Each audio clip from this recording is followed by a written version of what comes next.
parenting in and outside of the funnel. Now, what does it look like every day? In a few moments, we're going to meet Anna and Dell, and we're going to meet little Gracie, who's 14 months old. Now, when she was 12 months old and began to walk, she introduced her mom and dad to the reality of parenting outside the funnel. Let's find out what happened. Well, we remember the night when the funnel teaching was presented. What were the 3 challenges that you all were working through with Gracie when you heard that presentation?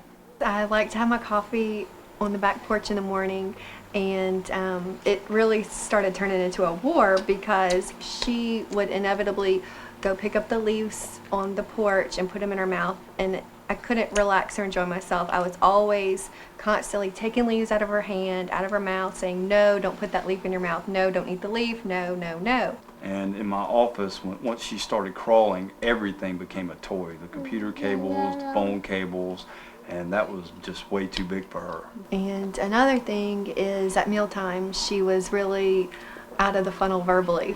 She would scream and demand food. So you realized you were giving Gracie developmental freedoms beyond her age. So what did you do? I limited the outside play to either on the porch or on the patio. So you reduced her play environment. Exactly. That was appropriate to her age. Yes. Brought her in the funnel. And what happened in the office? In the office, it was the same thing. I had to limit her environment. And what I did was I put the jump and go in the door and put her in there, and it just worked perfectly. Yeah. Was she happy? Totally happy. Yeah, and then you were happy. Oh, I was very happy. How obvious was it after you learned the concept of the funnel? It was like just common sense. It was very obvious. Okay, what's that third challenge you guys said? Something in the high chair. Yes, at mealtime, we had a problem with her screaming, demanding food right away, even when it wasn't prepared yet. So what I started doing is we were just very consistent with teaching her the sign language please, and I focused on the virtue instead of the vice. And I would say, Grace, this is our time to learn patience. And I would just keep repeating that word while I was preparing the food.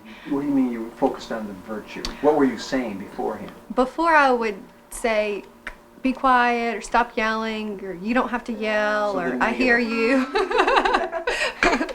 Then I just started singing. I don't have a great voice, but I would just keep repeating, patience is a virtue, let's learn patience, this is a great time to learn patience. Just kept repeating that word instead. So she ended up being content? She ended up being content after I would just take her out of her high chair and change the scenery. She was fine. And so who was in control? I was in control. And when she was screaming, who was in control? She wanted to be in control. So speaking life to her rather than speaking words that were negative and almost, not necessarily death words, but they were almost vice words. And we're going to talk more about that, honey, when we get to 18 months to 36-month series, because that's where it really kicks in. But in 1 week's time, you came back to the class and you had this incredible glow about you because the patio was taken care of, so you were able to go from wide boundaries where she could be anywhere, and we limited that, and now she's really happy. At her age right now, 14 months, what is she like on the patio? Well, she has come a long way. In fact, earlier today I was weeding the yard and I was able to go and move around the yard, and she stayed on the patio. She had a couple toys on there and she never followed me into the yard. She stayed put. So she doesn't put leaves in her mouth anymore? No. No. No. And what about the office? Everything? The office is okay too. We pretty much limited her in there. I tried to eliminate all the distractions I could, and now she really doesn't come in there that much since she's walking.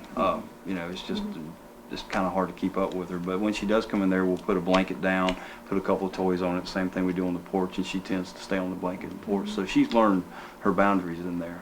And you have stayed consistent with the signing, so she does please and the thank you. Because you stayed consistent, has that given you rewards and dividends in your training? The first time she said please, it was like she graduated from Harvard. We were so proud. That is really neat. That is neat. There she is. Say please. Say please. There you go.